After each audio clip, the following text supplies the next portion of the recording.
2021년 12월 3일 오늘 새벽 말씀은 디모데후서 2장 1절에서 13절까지의 말씀입니다. 내 아들아, 그러므로 너는 그리스도 예수 안에 있는 은혜 가운데서 강하고 또 내가 많은 증인 앞에서 내게 들은 바를 충성된 사람들에게 부탁하라. 그들이 또 다른 사람들을 가르칠 수 있으리라. 너는 그리스도 예수의 좋은 병사로 나와 함께 고난을 받으라. 병사로 복무하는 자는 자기 생활에 얽매이는 자가 하나도 없나니 이는 병사로 모집한 자를 기쁘게 하려 함이라. 경기하는 자가 법대로 경계하지 아니하면 승리자의 관을 얻지 못할 것이며 수고하는 농부가 곡식을 먼저 받는 것이 마땅하니라. 내가 말하는 것을 생각해보라. 주께서 범사에 내게 총명을 주시리라. 내가 전한 복음대로 다윗의 씨로 죽은 자 가운데서 다시 살아나신 예수 그리스도를 기억하라. 복음으로 말미암아 내가 죄인과 같이 매이는 데까지 고난을 받았으나 하나님의 말씀은 매이지 아니하니라. 그러므로 내가 택함 받은 자들을 위하여 모든 것을 참음은 그들도 그리스도 예수 안에 있는 구원을 영원한 영광과 함께 받게 하려 함이라. 미쁘다 이 말이여, 우리가 주와 함께 죽었으면 또한 함께 살 것이요 참으면 또한 함께 왕노릇할 것이요 우리가 주를 부인하면 주도 우리를 부인하실 것이라. 우리는 미쁨이 없을지라도 주는 항상 미쁘시니 자기를 부인하실 수 없으시리라. 바울은 믿음의 아들 삼은 디모데에게 사랑이 듬뿍 담긴 목회 서신을 채워나가고 있습니다. 듬뿍 담은 이 사랑은 바울 자신에게로부터 시작된 그 어떤 것이 아니었습니다. 부활하신 예수님을 만나고 허락받은 복음, 예수님과 바울 자신의 관계로 전수받은 것이었습니다. 그렇게 자신이 예수님께 전수받은 것처럼 디모데에게 그 놀라운 복음을 전했습니다. 아버지와 아들과 같은 친밀한 관계 속에서 말입니다. 그리고 이제는 디모데가 또 다른 사람들에게 그 복음을 그런 관계를 통해 전하기를 바라는 마음으로 오늘 편지를 이어갑니다. 즉, 복음의 전달자라는 우리 모든 그리스도인의 사명을 전수하고 있고 그 전수가 계속되기를 바라는 마음으로 이 편지를 써내려가고 있는 것입니다. 오늘 본문에서는 그런 복음의 전달자가 행해야 할 것들을 비교적 직접적으로 권면하고 있습니다. 이것은 당연히 복음의 전달자 된 우리 모두에게 들려지는 아주 직접적인 권면이 될 것입니다.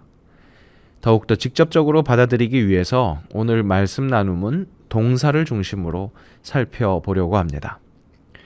첫 번째, 2절에 부탁하라입니다. 또 내가 많은 증인 앞에서 내게 들은 바를 충성된 사람들에게 부탁하라. 그들이 또 다른 사람들을 가르칠 수 있으리라. 이 부탁하라로 번역된 원어의 의미는 제시하라에 가깝습니다. 결국 복음의 전파를 소개하라는 겁니다. 복음 전파자의 사명, 그것은 복음을 허락받은 모든 그리스도인의 사명이라는 것을 제시하는 것, 그들이 또 다른 복음 전파자가 되어야 하니까 그런 의미에서 한국 번역이 이 부탁하라는 표현을 선택했나 봅니다. 결국 바울이 했던 것처럼 디모데가 하는 것처럼 복음의 전파에 동참하라는 것이죠. 계속해서 그런 부탁이 이어져야 한다는 겁니다. 하나님의 복음 전파 방법, 이것은 참 오묘하고 신묘막측합니다. 완전하신 하나님의 사랑을 이 불완전한 인간이 전하니까 말입니다. 그저 신비롭게, 너무나 놀랍게 완전하신 하나님이 직접적으로 만나주시고 말씀해 주시면 좋을 텐데 하나님은 그런 방법보다는 사람을 통해 그 복음을 듣게 하십니다. 사랑이시기에 그런가 봅니다. 성삼위일체 하나님 자체가 관계로 존재하시며 관계하십니다. 그런 사랑은 1대1 관계로만은 불완전하게 전달되는 것일까요?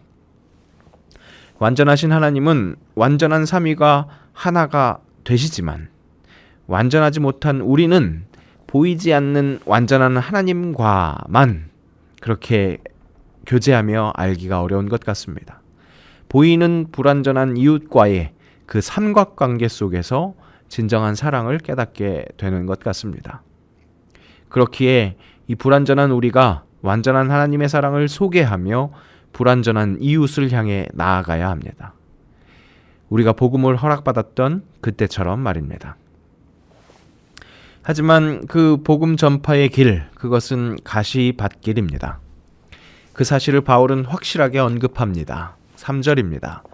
너는 그리스도 예수의 좋은 병사로 나와 함께 고난을 받으라. 고난을 받으라. 두 번째 동사입니다. 복음 전파자의 사명, 그것은 확실한 고난을 감당하는 삶입니다.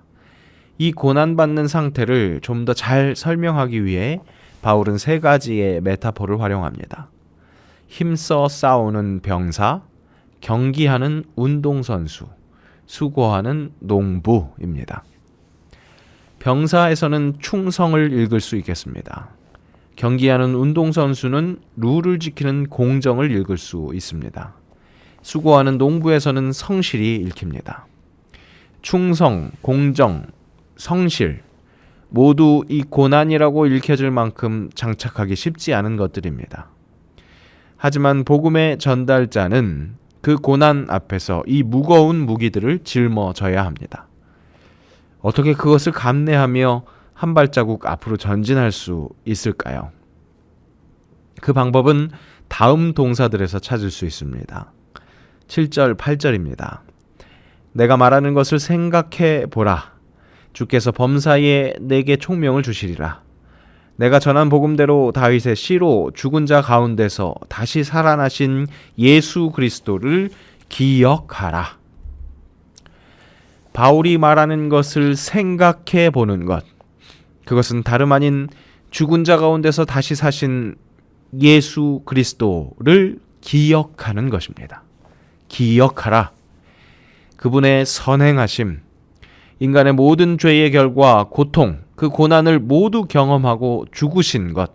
하지만 그것이 끝이 아니라 부활하시고 다시 오시겠다고 약속하신 그 복음, 그것을 기억할 때, 그것을 생각할 때 고난도 달게 받을 수 있다는 것.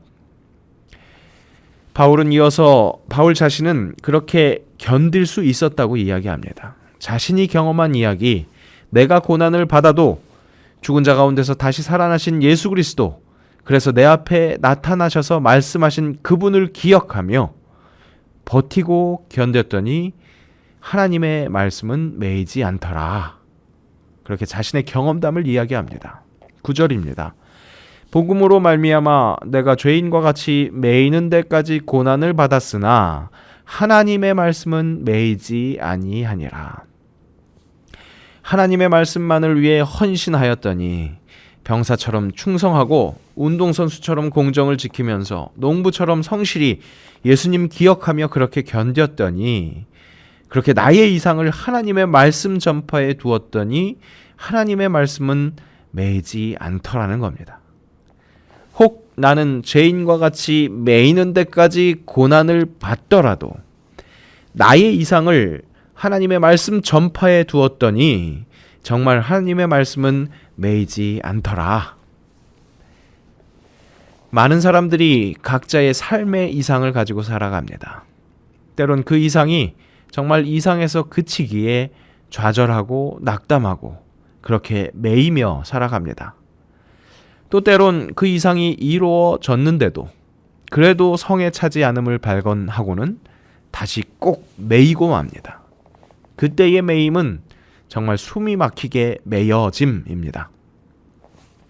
너무나 굳게 믿고 그 이상을 향해 헌신했다가 이것 아닌가 봐 하는 깨달음, 헛된 이상이었던 것을 알게 되는 그 깨달음 때문에 그렇습니다. 때로는 내가 믿음에 관한 일에 헌신했는데 내 이상은 분명 신앙에 관한 일이었는데 열매가 맺어지지 않는다고 낙담하기도 합니다. 하지만 그때일수록 내가 무엇을 보았는지, 무엇을 생각했는지, 무엇을 기억했던 것인지 돌아볼 필요가 있습니다.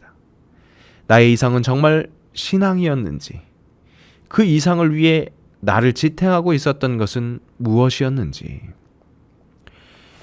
오늘 바울의 권면은 하나님의 복음 전파 방법대로 그 안에 건강한 복음 전파자가 되기 위한 직접적인 권면들이었습니다. 그 권면의 내용은 바울이 직접 경험했던 것이었습니다. 다른 것이 아닌 오직 하나님의 복음이 전파되는 일, 그렇게 사랑하는 일, 그 순전한 이상을 바라볼 때 정말 하나님의 말씀은 매이지 않더라. 혹 나는 매일지언정 내가 이상 삼은 하나님의 말씀의 전파는 이루어지기에 그것이 너무 행복했기에 사랑하는 디모데에게 또 디모데가 만날 사랑하는 사람들에게 부탁하라, 제시하라는 겁니다. 우리의 복음 전파자라는 정체성도 이렇게 세워져 나가기를 원합니다. 나는 매일지라도 말씀은 매이지 않으니 그때 얻게 되는 감사와 기쁨, 그것이 우리에게 경험되어야 하겠습니다. 연약한 우리가 어떻게 그렇게 할 수 있을까요? 고난 중을 이겨낼 수 있는 그리스도 예수를 어떻게 기억할 수 있을까요? 1절 첫 번째 동사에서 그것을 캐내어낼 수 있습니다. 내 아들아, 그러므로 너는 그리스도 예수 안에 있는 은혜 가운데서 강하고. 은혜, 너무 뻔한 답일까요? 정말 뻔할지는 모르지만 은혜 아니면, 그리스도 예수 안에 있는 은혜 아니면 사명은 고사하고 살아갈 수조차 없습니다. 하지만 은혜가 있다면 은혜 가운데서 강할 수 있습니다. 은혜라면 생각하며 기억할 수 있습니다. 그래서 고난을 받을 수 있습니다. 은혜라면 넉넉히 이길 수 있습니다. 우리 모두 그렇게 은혜로 주어지는 승리의 삶을 직접 경험하며 그 기억을 제시하는, 부탁하는 복음의 전달자 될 수 있기를 바랍니다. 우리 주님의 오묘한 복음 전파 방식에 우리가 함께 참여함으로 놀라운 신비를 체험하면서 살 수 있기를 원합니다. 고난이지만, 분명 그런 가시밭길이지만 죽은 자 가운데서 다시 살아나신 예수 그리스도를 기억함으로 모든 것을 감당할 수 있게 하옵소서. 실제 삶을 살아내므로 그 복음의 삶을 권면하는 참된 복음 전달자가 되기를 원합니다. 그렇게 하기 위해서 그리스도 예수 안에 있는 은혜 가운데서 강하게 하옵소서. 은혜 아니면 아무것도 할 수 없음을 고백하오니 그리스도 예수의 은혜가 우리 가운데 가득하게 하옵소서. 그 어린 주 예수도 고난과도 같은 탄생에서부터 우리와 함께 하시기 위해 모든 것을 감당하셨음을 기억함으로 오늘 하루의 삶을 살아가게 하옵소서. 그렇게 은혜 가운데 강하게 하옵소서. 예수님의 이름으로 기도합니다. 아멘.